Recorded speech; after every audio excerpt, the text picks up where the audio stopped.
Same place, ठीक है। Also Y comma Z belongs to R, इसका मतलब क्या हो जाएगा, Y and Z work at the same place, ठीक है। तो this will imply that X and Y work at the same place and Y and Z work at the same place. इसका मतलब ये बेटा क्या हो जाएगा, X and Z work at the same place. X and Y एक जगह काम करते हैं, वाई एंड जेड एक जगह काम करते हैं, इसका मतलब एक्स एंड जेड एक जगह काम करेंगे। अब X and Z work at the same place, that means X comma Z belongs to R. अगर ये रिलेशन में मौजूद होगा this means R is transitive on set, ठीक है, हैंस, ठीक है। ये आपका रिफ्लेक्सिव भी है, सिमेट्रिक भी है एंड ट्रांजिटिव भी है, ठीक है। खुद से करने की कोशिश करिएगा, ठीक है। ऐसे भी इन सबको समझाऊंगा आपको, ठीक है। ओके, जिसमें ज़रूरत लगेगी मुझे उनको करूँगा, ठीक है।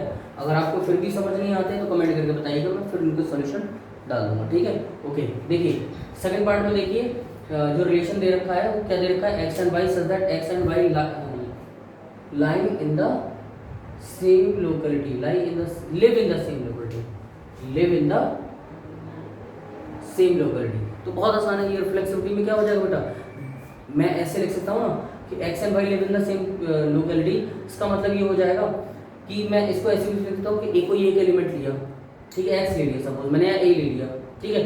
तो एक्स को भी मैंने ए के साथ रख दिया, वाई भी मैंने ए के साथ रख दिया। रिफ्लेक्सिव के लिए एक्स एंड वाई दोनों सेम होने चाहिए ना, तो ए कॉमा ए इस रिलेशन के अंदर आएगा कब, जब A and A live in the same locality. तो ऐसे तो हो ही सकता है भाई, A comma A live in the same locality, इसका मतलब जितने भी ह्यूमन बीइंग्स होंगे उस सेट के अंदर वो सारे के सारे अपनी लोकेलिटी में तो रहती ही होंगे ना।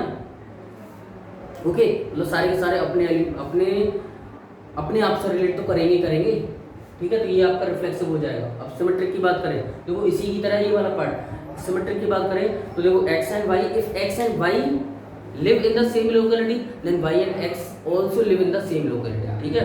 तो एक्स और वाई रिलेशन के अंदर मौजूद होगा, ये लेके चलेंगे। तो इसका जो थियोरेटिकल मतलब हो जाएगा बेटा वो ये हो जाएगा, X and Y live in the same locality. तो वहाँ से ये भी लिख सकते हैं हम लोग कि Y and X live in the same locality. और Y and X live in the same locality, that means Y comma X also belongs to this relation. तो इसका मतलब ये सिमेट्रिक भी हो जाएगा, ठीक है। अगर ट्रांजिटिविटी की बात करें तो ट्रांजिटिव में देखो आप, ट्रांजिटिव में 3 एलिमेंट ले लेंगे हम लोग, इसी जैसे लास्ट किया है बिल्कुल वैसे ही करना है आपको, ठीक है। तो X comma Y comma Z let belongs to this set A in which ये लेके चलेंगे कि X and Y belongs to this relation. अगर एक्स एंड वाई इस रिलेशन में मौजूद होगा, इसका थियोरेटिकल मतलब बेटा क्या हो जाएगा कि X and Y live in the same locality. Okay, ये भी लेके चलेंगे कि Y and X also belongs to this relation. अगर Y and X belongs to this relation होगा तो इसका भी थियोरेटिकल मतलब क्या हो जाएगा कि Y and Z live in this locality, in the same locality. अब देखो X and Y same locality में लिव कर रह रहे थे and Y and Z same locality में रह रहे थे, तो एक्स एंड जेड भी तो उसी लोकेलिटी में रहेंगे। तो अगर एक्स एंड जेड भी उसी लोकेलिटी में रहेंगे तो इसका मतलब एक्स एंड जेड भी इस रिलेशन के अंदर मौजूद होगा, एक्स कॉमा जेड। अब एक्स कॉमा जेड इस रिलेशन के अंदर मौजूद होगा तो इसका मतलब ये ट्रांजिटिव भी होगा। ओके, अब थर्ड पार्ट में आते हैं, ठीक है। थर्ड पार्ट में देखिए क्या करेंगे हम लोग कि क्या दे रखा है, relation R X comma Y such that X is exactly 7 centimetre taller than Y, ठीक है। अब देखिए इधर रिफ्लेक्सिविटी की कंडीशन चेक करें, रिफ्लेक्सिविटी की अगर कंडीशन चेक करें इसमें देख लो आप, तो late x belongs to set A, ठीक है ना। इन्होंने कहा है कि जो x है वो y से 7 सेंटीमीटर ज़्यादा है, ठीक है। तो सिंस ऐसे लिखो, since x plus 7 is not x is exactly 7 centimetre taller than y, तो इसका मतलब x जो है वो y से 7 सेंटीमीटर ज़्यादा है, ठीक है। तो x 7 सेंटीमीटर x से ज़्यादा तो होगा नहीं, x जो है वो 7 सेंटीमीटर x से ज़्यादा तो होगा नहीं, क्योंकि रिफ्लेक्सिविटी में सारे एलिमेंट अपने आप से रिलेट करने चाहिए। तो अगर x की जगह मैंने x ही रखा रख दिया, y की जगह मैंने y x रख दिया, मतलब x कॉमा x होना चाहिए ना रिफ्लेक्सिव के लिए। तो मैं ऐसे थोड़ी ना बोलूँगा कि x is exactly 7 centimetre taller than x। तो कोई भी एलिमेंट अपने आप से 7 सेंटीमीटर ज़्यादा थोड़ी ना हो सकता है, ठीक है।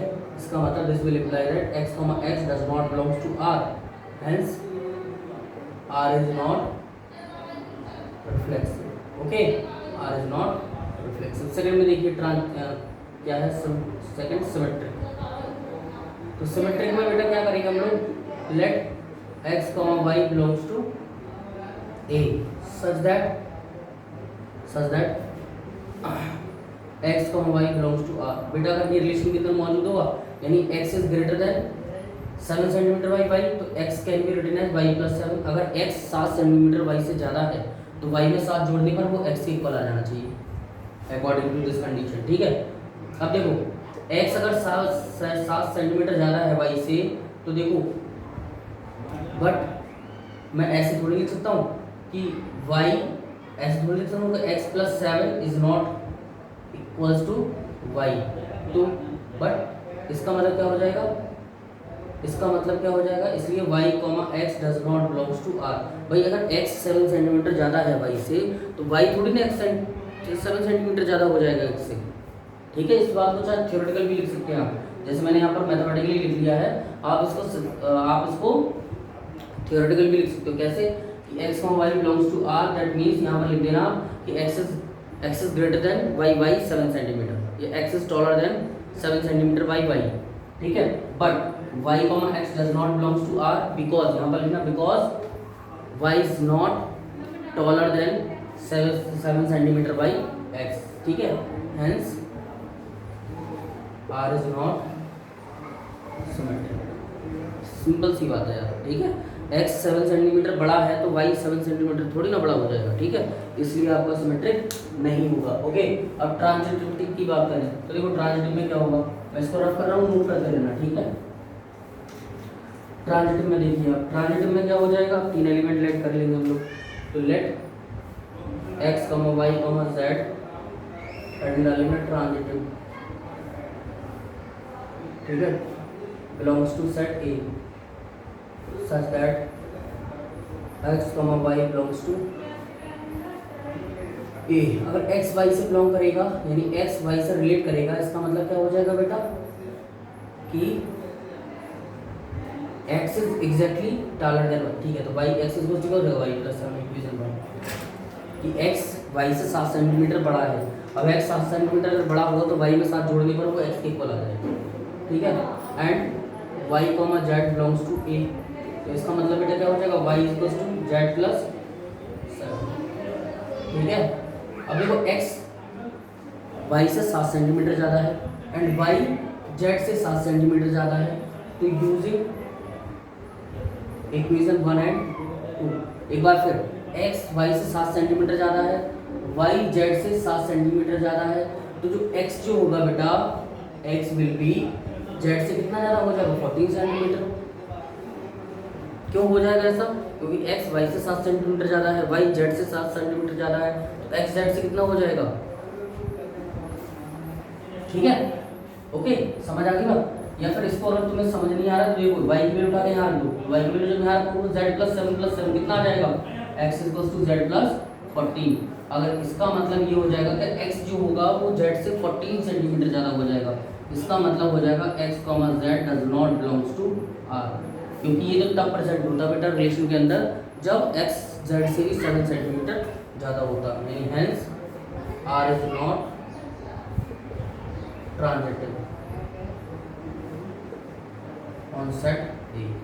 ओके, अब देखिए अगला पार्ट, देखिए अगला पार्ट में और रिलेटिव सॉल्व कर रहा हूँ, उसको खुद से देखिएगा। ठीक है, x is a wife of y, reflexive तो बिल्कुल ही नहीं होगा। क्यों नहीं होगा, क्योंकि कोई अपने आप की वाइफ थोड़ी ना हो सकता है। ठीक है, कोई अपने आप की वाइफ थोड़ी ना हो सकता है। x एंड x आर ऐसे थोड़ी ना बोलेंगे, मतलब x comma x present this relation in which x and x is a wife of x। ठीक है, तो ये तो ऑफ कोर्स गलत हो जाएगा। ठीक है, तो ये आपका रिफ्लेक्सिव नहीं होगा, क्योंकि जितने भी टाउन के अंदर जितने भी लोग होंगे वो अपने आप की वाइफ थोड़ी ना हो जाएंगे। ठीक है, ओके। इसके बाद में हम लोग सिमेट्रिक की बात करेंगे। तो सिमेट्रिक की बात करेंगे तो देखो सिमेट्रिक में क्या होता है कि a कॉमा बी अगर इस रिलेशन के अंदर मौजूद है तो सिमेट्रिक होने के लिए बी कॉमा ए उस रिलेशन के अंदर मौजूद होना चाहिए। ठीक है, अब देखिए आप अगर x कॉमा वाई इस रिलेशन के अंदर मौजूद होगा, लेट करके चलेंगे ना 2 एलिमेंट उस सेट के अंदर, तो हम लोग कुछ इस तरह से लेट करके चलेंगे x comma Y belongs to this relation. अगर x कॉमा वाई इस रिलेशन के अंदर मौजूद होगा इसका मतलब हो जाएगा x is a wife of y। Okay, अब x is a wife of y that